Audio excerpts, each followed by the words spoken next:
So far, Australia appears to be on track to avoiding a recession despite all those interest rate increases, but there are increased warning signs around the health of small business in the country. Joining me now is Shadow Treasurer Angus Taylor. Thank you for your time. Just going through some of those warning signs. So 46% only are making a profit, insolvencies up, and the latest report today, loan application denials are also up significantly. So they're trying to bridge the gap and struggling. Is specific help for small business needed right now?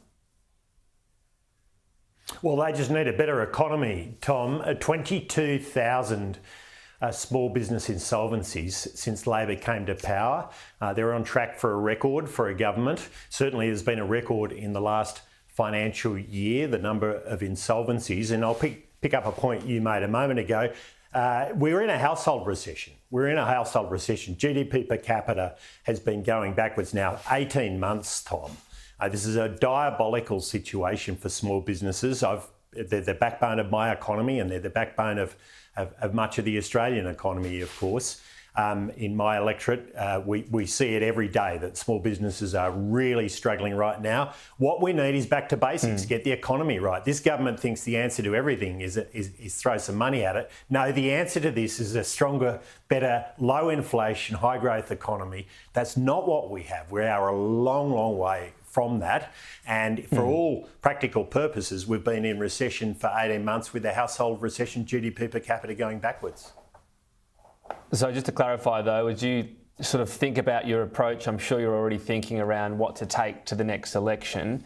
You don't think specific help for small business is needed, because it seems it's struggling more than households that have been able to fall back in many cases on savings during COVID.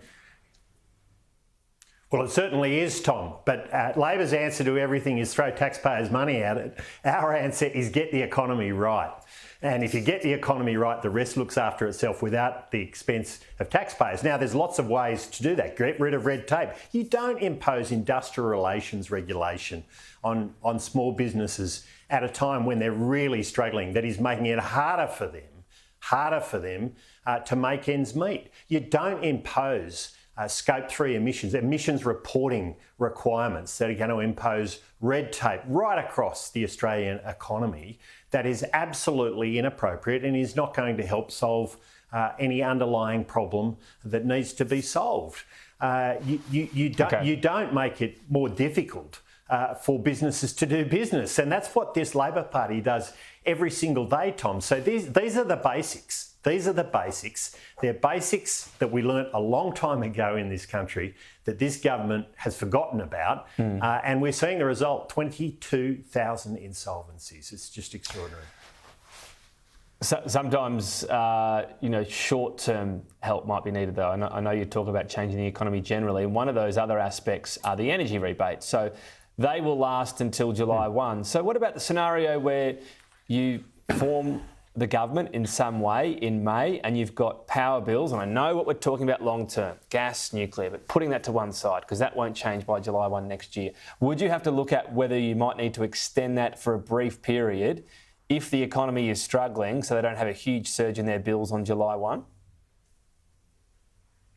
Well, we're going to see a huge surge in their bills on July 1 because this government has been putting Band-Aids on bullet wounds, Tom. I mean, I know you love throwing some taxpayer money around. That's the nature of the questions you're asking today. But the truth is, the better answer always is go to the source. It's merely a question. This is not advocating. I'm asking questions. But I know what you say around that, and I know the longer-term energy issue. But if people are really struggling, let's say there's no rate cut and they're just hanging on. No, it's not long term. But as a short-term measure, is it something you look at, or you're against extending that rebate full stop? Tom, what I'm for is get to the source of the problem. Stop dealing with symptoms and get to the source of the problem. Now, the source of this problem is Labor has seen rapid increases in energy prices. They promised a $275 reduction. We've seen the exact opposite. And as always with Labor, they then go and ask the taxpayer to pay to try and put a Band-Aid on the bullet wound. That's not the way you do it. You've got to get more gas into the system. That's the short-term action that can really make a big difference. Okay. Labor forgot about that. They were not interested in making sure they worked with the gas industry when they came into government. Indeed, they've just made life hard for the gas industry, and the result is prices have gone up. Australians are paying far more. Small businesses in particular have really been copping it. And the result is we're seeing record levels of insolvencies. And we know energy costs is part of that problem. One of the biggest changes Labor made during this term was to stage 3 tax cuts. You said in the weeks afterwards you wanted to look at what the state of the budget would be and then make your call. Does that mean after my EFO, would you have enough confidence after my EFO to then outline your plan, give everyone plenty of time to debate the merits of it? Well, you know we believe in lower, simpler, fairer taxes, and that's why for small businesses, we were just talking about a moment ago, we've said that we want to see a permanent accelerated depreciation regime in place for small business. We've already announced that as our policy.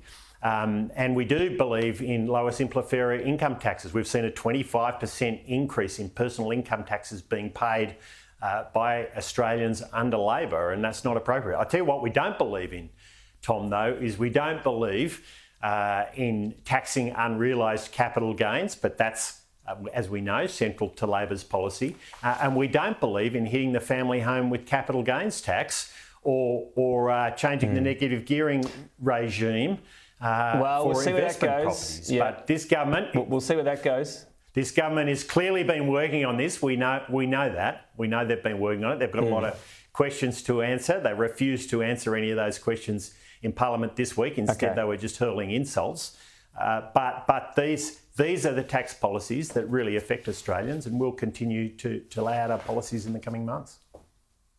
But what does that mean around stage 3? Would you maybe need to see... Are you waiting to see if Labor hands down a budget and do it then, or would you have enough information after my EFO? Because this is, big talking point as soon as announced by Labor. It's very clear Labor has more to announce because we know they're working on tax policies.